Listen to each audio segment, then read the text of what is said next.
এই প্রসঙ্গে আজকে মাননীয় ট্রাইব্যুনাল এই বক্তব্য ব্যবহারের ব্যাপারে আমরা বলতেই হয় যে একটু অসন্তোষ প্রকাশ করেছেন।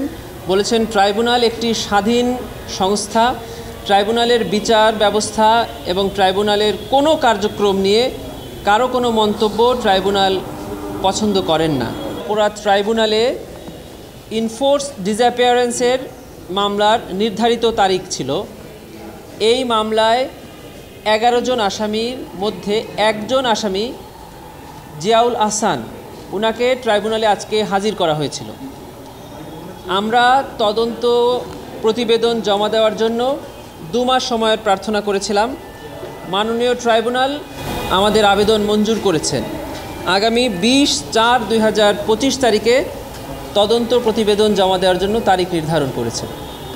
আমরা ট্রাইব্যুনালকে বলেছি যে যেহেতু ট্রাইব্যুনালের এই মামলাটি ইনফোর্স ডিসঅ্যাপিয়ারেন্স মানে গুম এবং বিচার বহির্ভূত হত্যার অভিযোগ এবং সারা দেশব্যাপী এটি সংগঠিত হয়েছে দীর্ঘ সময় ধরে 2009 থেকে 2024 পর্যন্ত। অতএব আমাদের তদন্ত কার্যক্রম সম্পন্ন করার জন্য আরও বেশ কিছু সময়ের প্রয়োজন। এ কারণেই ট্রাইব্যুনাল আমাদের সময়ের আবেদন মঞ্জুর করেছে। টানা 7মবারের মতো বেস্ট টিস্যু পেপার ব্র্যান্ড হিসেবে স্বীকৃতি পেয়েছে বসুন্ধরা টিস্যু।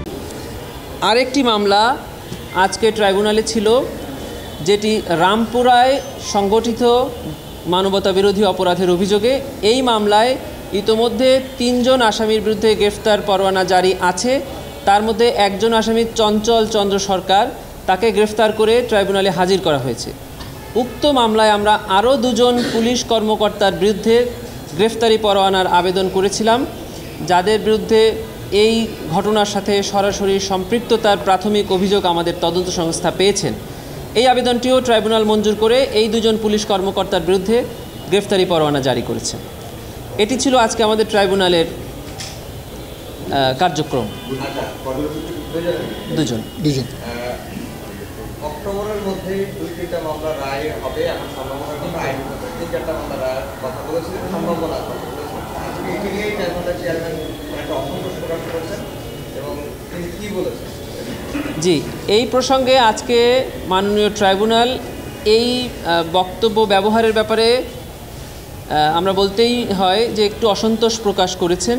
বলেছেন ট্রাইব্যুনাল একটি স্বাধীন সংস্থা, ট্রাইব্যুনালের বিচার ব্যবস্থা এবং ট্রাইব্যুনালের কোনো কার্যক্রম নিয়ে কারো কোনো মন্তব্য ট্রাইব্যুনাল পছন্দ করেন না।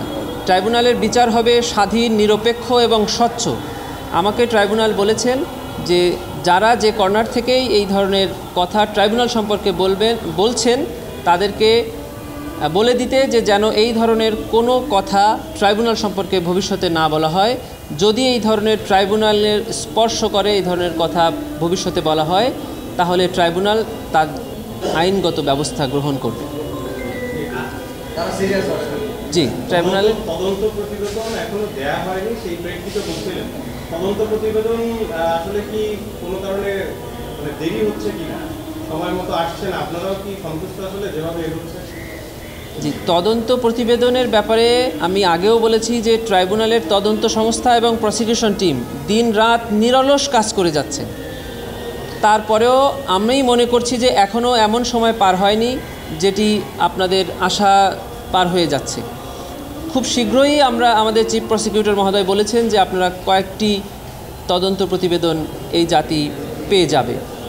আমরা সেজন্যই নিরলস কাজ করে যাচ্ছি ন্যায় বিচার প্রতিষ্ঠা করার জন্য।